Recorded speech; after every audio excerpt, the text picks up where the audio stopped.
child in Kampala, Uganda. Our family was deported by the ruthless dictator President Idi Amin in 1973. I finally returned to the land of my birth last year. I was overcome by the poverty and the needs of women and children. How does one blonde girl born in Uganda go back and make a difference? I knew I had to do something, and with the help of Vice President Gilbert Bukenya, we found Maria. She has lived on this land for 60 years. When the rains come, water sluices through her home until there is not a dry spot left. She is the sole guardian of her 3 grandchildren. Maria had, for all intents and purposes, given up on life. There seemed no possibility that her situation could ever change. She needed a miracle. And I got into television. So I did a fundraiser to build her a brand new brick house with a new latrine. Okay, move the bus! And a whole house full of furniture. We gave her a key that changed her life. It is my extreme honor and privilege to hand my dear friend Maria a brand new key to her brand new house. Be blessed. The entire village celebrated as one desperate woman in the middle of the African jungle found hope again. Oh my gosh, I'm gonna cry. And the project is called Uganda Extreme Home Makeover. And joining us now is someone we used to work with, Laura-Lynn Tyler Thompson, who is a broadcaster. How are you? I am so grateful to be here. Do you know how many? I sat for almost a year in the control room when I first started in television, doing the graphics, wishing that I could be like Mike and Fiona and have my own show. You are a fool! And you guys made that possible, because my career has been fantastic, and it all started here. So well, we have thank you. to talk about what you've done. What an amazing story. Yeah. You were born in Africa, and you went back for the first time when? In 36 years last year. And when I went and I saw the poverty and the pain for women just like me and you, Fiona, women who love our homes and who want our families to be okay and our kids to be okay. And I saw the slums and the poverty. I came back and I was driven beyond, like I could not sleep for being driven of what I could do. And so through a series of events, and see, there was a really special woman. You make it sound like it was happenstance. Yeah. Through a series of events. You worked so hard to get this done. I mean, it must have affected you so deeply going back to a place that had, you know, such conflicted, deep emotions for you in your life, and to go back there and realize that you can make a difference. It almost didn't happen. When I got back, and I just couldn't stop talking about it, a very great woman, a dear friend of our family, Ruth Moody, she says, do you know what? I'm going to pay your way for your project. I'm going to pay your ticket, first class, to Uganda, and I'm going to pay your hotel for your project. And I was like, thanks. That's last September when I got back. So now I got to do it. Now I have to do it. It hemmed me in. I could not get out of it. And you know what? I didn't know what my project was. I was thinking small loans. What should I do? So then it moved to tiny houses, maybe about $1,500, but they don't have cement floors.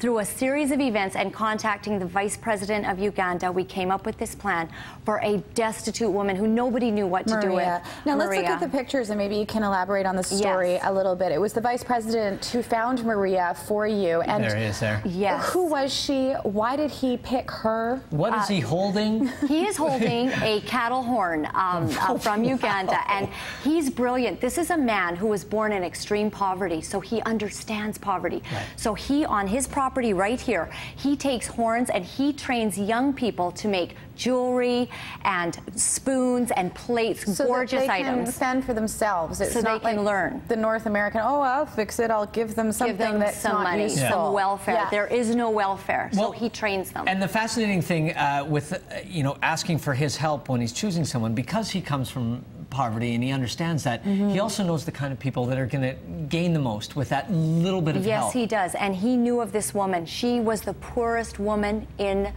his hometown, and Maria has lived for 60 years on that same property. In this picture, she just found out she's getting solar lighting. Now, what does that mean, and how would she have lit her house before? Right. Well, before she had solar lighting, she would use paraffin wax lamp. This is a dangerous thing. It's poisonous to your lungs, Mike. Exactly. It really is debilitating. It's dangerous when it falls over. It can burn your house down, burn your little hut down, and then you really have nothing. You start again.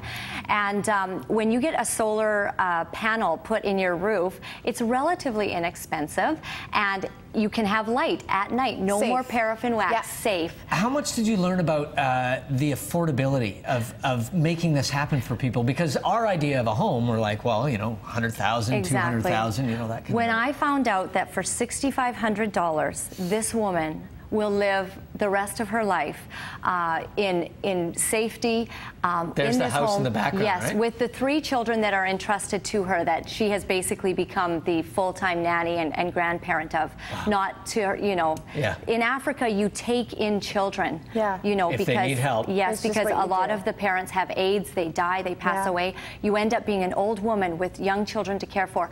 And when a funny thing happened is that the driver who drove us around, and a woman that I had known, a contact from somebody here, said, use this woman, she'll help you culturally, she'll help you get the project done over there.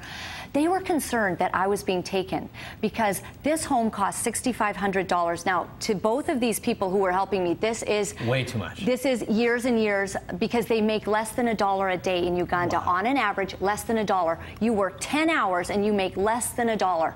So when I'm building a home for $6,500, they're like, we want to make sure you're not ripped off. They said, we're going out to see Maria. Don't tell the VP and don't tell Joseph, his personal secretary, that we're going to get the real story. They went out there, and when they came back, their demeanor was changed. And they said, Laura-Lynn, this woman would be dead very, very soon. She'd given up on working. Her blood pressure had gone up. She'd given up hope for life. There was no chance. She's the poorest woman in the village. Most of the homes around there are brick. They're African brick. This woman had no hope. I will spend the rest of my life trying to capture the day we gave her the key. Fast forward to the photo that we have of you guys when you gave her the key, because that moment for you must have been so amazing. What was it like to see her face light up and her have her key for her own home? In that moment, I just felt that I had found a purpose beyond myself. You guys know all too well, it is fun to do television. It is fun to live a life and have a good career. You guys meet celebrities every day. I've done it. It's so exciting. But when you find something in life that gives you a purpose beyond yourself, it changes you. It changes you forever. And I could not stop crying. I have come back. All I can think about. It's so amazing. You got back, it is amazing. 2 weeks ago?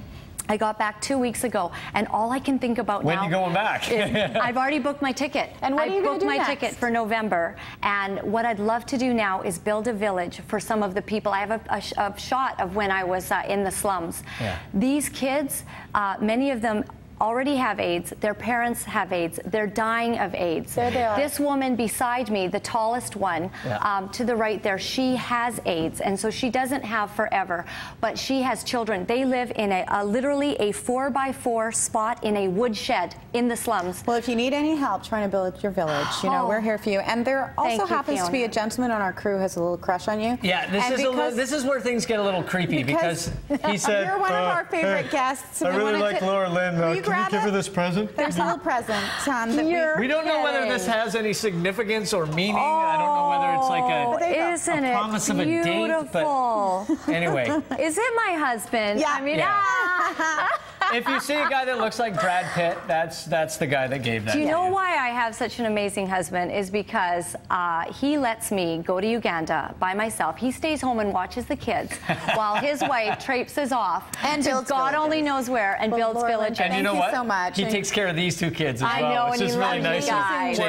you guys. Thank you. So we look forward to the next story. We're going to take a quick break. When we return, it's Friday. It's time for some wine tasting with Banrock Station right after this. Stay tuned. Yes, the wine industry can be sustainable. Yes, it's from your husband.